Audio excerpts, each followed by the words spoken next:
Hey, I have an idea. Mr. President, why don't you give him a pardon? Give him a pardon. Come on.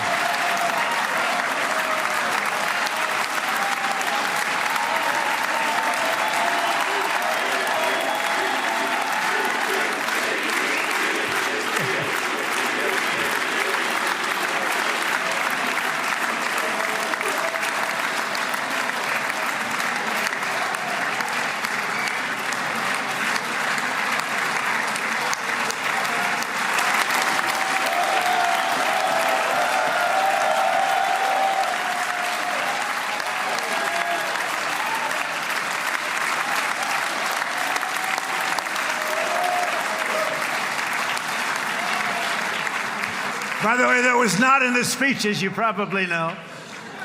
But I happen to like this gentleman right over here, and it just seems to make so much sense. You know, whether we like it or not, this has been one of the greatest wartime presidents. This has been one of the greatest wartime presidents. And cigars and champagne, who the hell cares about that?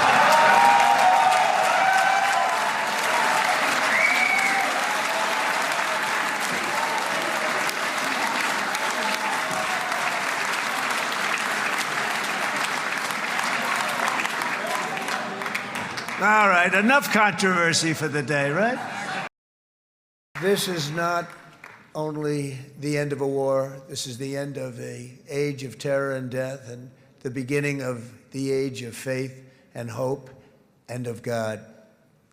It's the start of a grand concord and lasting harmony for Israel and all the nations of what will soon be a truly magnificent region. I believe that so strongly.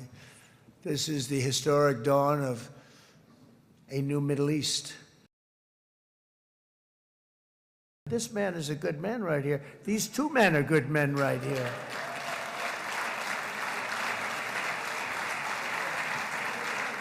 Hey, I have an idea. Mr. President, why don't you give him a pardon? Give him a pardon. Come on. By the way, that was not in the speech, as you probably know. But I happen to like this gentleman right over here, and it just seems to make so much sense. You know, whether we like it or not, this has been one of the greatest wartime presidents. This has been one of the greatest wartime presidents. And cigars and champagne, who the hell cares about that?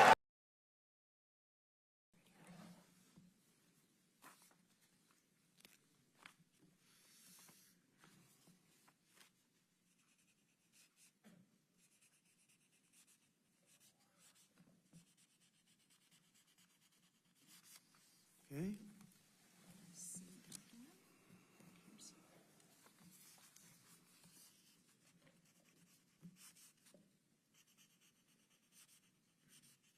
This took 3,000 years to get to this point. Can you believe it? And it's going to hold up, too. It's going to hold up. Okay, then hold it up. I don't hold up the signature page, yeah.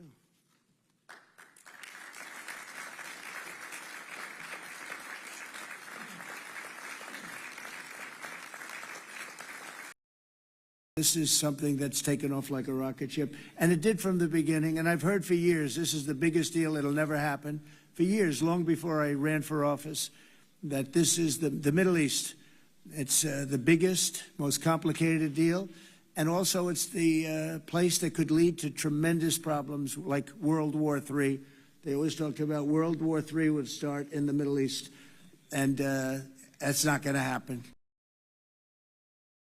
This is the day that people across the region and around the world have been working, striving, hoping, and praying for. They have done things over the last month that I think were really unthinkable. Nobody thought this could happen. With the historic agreement we've just signed, those prayers of millions have finally been answered. It all came together just at one little period. It just came together. The greatest deals happen that way. If you do anything about deals, that's all I've done all my life is deals. The greatest deals just sort of happen. And that's what happened right here. And maybe this is going to be the greatest deal of them all. How did you get out, and how did Keith get out? I got it out on a deal that all the women and the children, after 51 days, Keith stayed there for 1 year and 4 months, and he came out on a deal. And he's American. He's American. And he was just, you told me, in Washington meeting with President Trump? Yes. He didn't meet President Trump, he spoke to him, and I want to say that Keith, since he came back for the last 8 months, has been 5 times in the States. I was there 17 times. I met everybody that you can think about. I met more than 100 congressmen, and I became very close to Witkoff. I talked to him all the time, and I want to thank President Trump. You're talking about the president's personal special envoy, Steve Witkoff. Yes, and he's working hard around the clock, and I want to thank him for that from the bottom of my heart. I want to thank him from this whole country.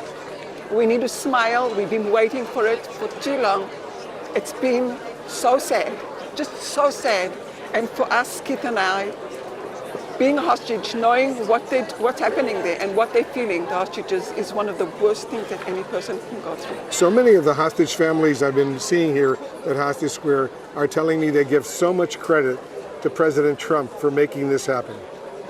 You know, I want to say that he's got such a big part in it, and I want to thank him, and we all want to thank him.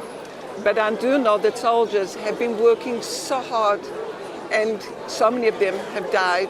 Israeli soldiers.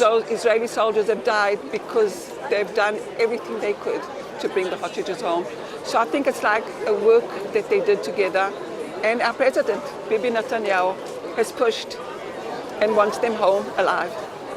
And we've got so many hostages that didn't make it. So it's a very, very happy moment, because I think the little ones that will come back and will be able to live their lives with their families, and their families have been waiting. But there's lots of sadness of the ones that will never come back alive. A lot of people here are so excited like you are, so happy that this is about to take place, but they're also so nervous that, God forbid, something could go wrong. Are you among them? No. I'm happy. It's going to happen. I'm keeping my strength for good things, and it's going to happen. It can't not happen. It just can't not happen. It's going to happen. I believe that. From the minute I heard that the deal is coming true, I believed it. And I've been around people that have asking me, are you sure about it? And what happens if it doesn't happen? I'm sure about it. It's going to happen. I'm with you. I hope you get to hug all those hostages who are coming back very, very soon. Can I give you a hug? Please. Okay. Thank you. בהצלחה. Thank you. This is an emotional evening, an evening of tears, an evening of joy, because tomorrow sons will return to their homeland. This is a historic event that blends sorrow over the release of murderers and joy over the return of hostages. This is a historic event that some did not believe would happen, but our fighters believed, many among the people believed, and I believed. I know there are many disagreements among us, but on this day, and I hope also in the period ahead, we have every reason to put them aside, because through joint efforts we achieved enormous victories, victories that astonished the entire world. I'm very sad that Hirsch isn't here, but thank God for the 20 or so families who can hug their relative and be joyful again. A big part of our hearts has been thinking about praying for and advocating for the hostages for 2 years. We are so happy, we are so overjoyed that the living hostages are home. We are heartbroken that many did not survive. We have told them we want to disarm, and they will disarm. And if they don't disarm, we will disarm them. And it'll happen quickly and perhaps violently.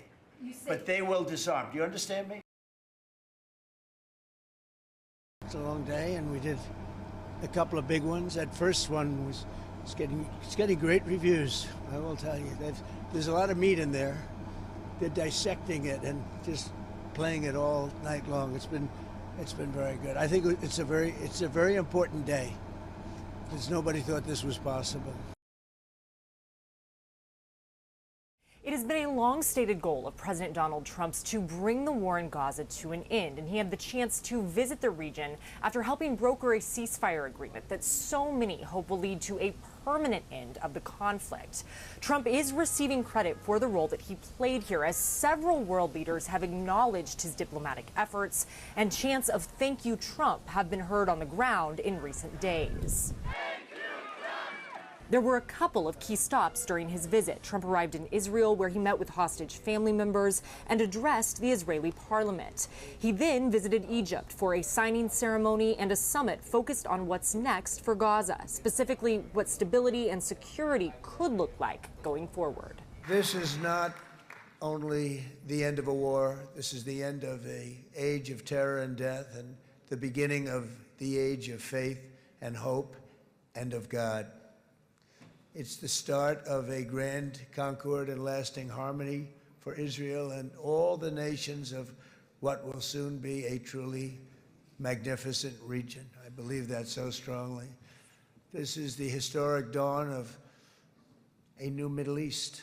Now, this is a big moment, but it's important to note that there are still a lot of questions. When Trump announced that Israel and Hamas had agreed to phase 1 of his 20-point proposal to end the war, he did not address some of the key sticking points, including Hamas disarmament, as well as the future governance of Gaza. At the White House, I'm Julia Benbrook.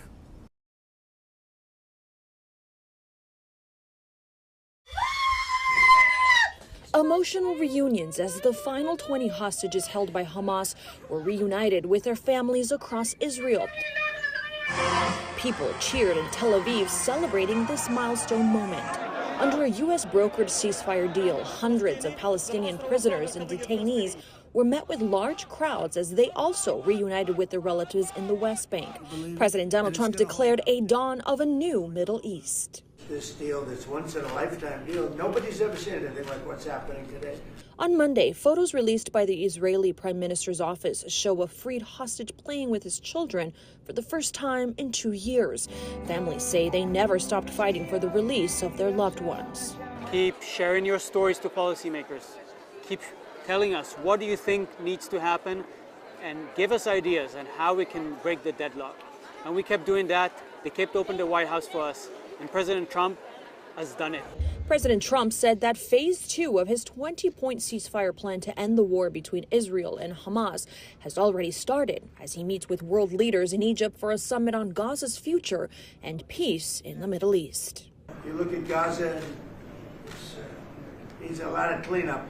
This is clearly, in my mind, I think in the mind of everyone in this room, probably one of the most important days for world peace in 50 years. I'm Maribel Gonzalez reporting. President Trump has talked, what needs to be done in Gaza in terms of rebuilding, in terms of sort of finding the funding and money from that for leaders from the region. And he said some of those leaders have come forward and offered money. But the sort of hard and difficult issues that await Gaza are the international stabilization force. How many troops? We've heard 20,000 to 40,000, but who's going to provide them? What will their mandate be? Will they have a UN backing? What will their rules of engagement do? What happens if a gunman comes out on the street and points a weapon at them? Are they entitled to shoot first before they're shot at? Questions like that. We got none of that sense of detail from President Trump. And he was in that room with all those leaders. And really, we understood they'd come in wanting to try to get momentum from phase 1 to phase 2, from the ceasefire, hostage release, prisoner release, to all those other remaining questions on President Trump's 20-point plan. And you can sort of look at the faces of the leaders that were lined up behind President Trump when he was speaking here in Sharm.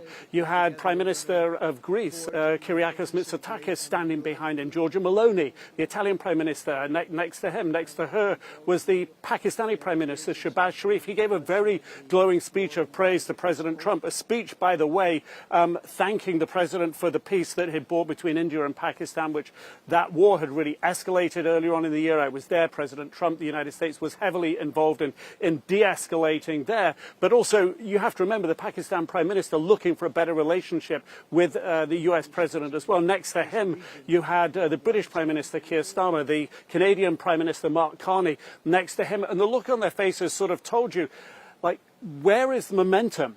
They weren't necessarily rolling their eyes, but they were standing behind the president giving a very long speech, and I think a lot of them had been hoping to get more or understand more or see more momentum, and that didn't connect. And another sense of that lack of momentum perhaps came from the fact that the Crown Prince of Saudi Arabia, perhaps the closest country to Egypt, to Sharm el-Sheikh, didn't come. He sent his very capable foreign minister, the leader of the UAE, United Arab Emirates. He didn't come. He sent a very capable vice president. But the symbolism and signaling that these very powerful and influential and rich leaders in the region, that they actually didn't come, really symbolizes perhaps the fact that there wasn't a lot of detail in the document. There really are a lot of dots left to be joined up. And of course, that is the worry now. If you don't have the detail down now, how do you keep the momentum? How do you get that stabilizing force in quickly? How do you prevent Hamas gaining ground, gaining strength again in Gaza?